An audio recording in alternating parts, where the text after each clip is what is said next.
Hi, church family. So today I was reading through Romans 12, and with particular emphasis on verse 12, Romans 12:12. And I like this verse because it said, you are to be joyful in hope, patient in affliction, and faithful in prayer.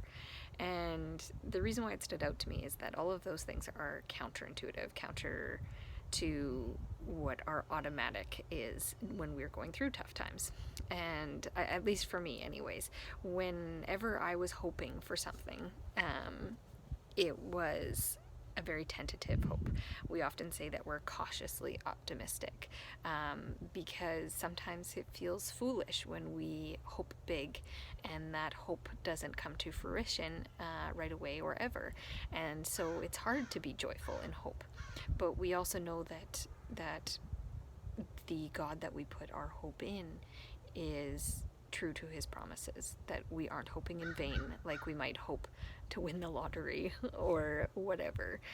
There is a clear and definite end to this hope, that this hope, the promises that we place our hope in, do come true. So we can be joyful in that, and because we aren't going to be made fools in the joy of our hopefulness. And then there's patient in affliction. Oh man. Is it ever hard to be patient in affliction?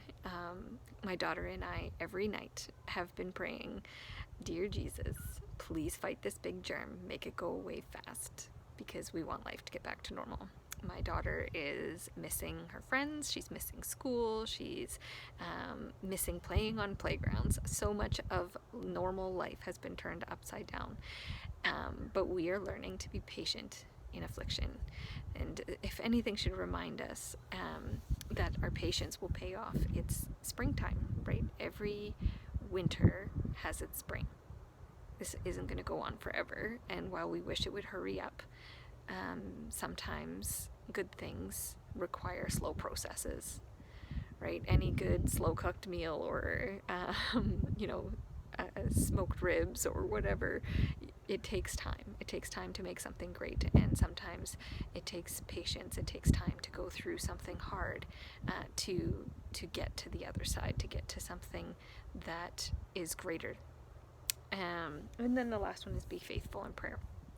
And this is another thing that is counterintuitive for me, because I often view my relationship with God as transactional, and it's almost like I expect him to be a genie, and when I ask for something, I want it now, and I want it exactly the way I want it. And so when I don't get it, then I shut down and I stop praying, and it's hard for me to keep praying for something that doesn't seem to be heard or answered right away.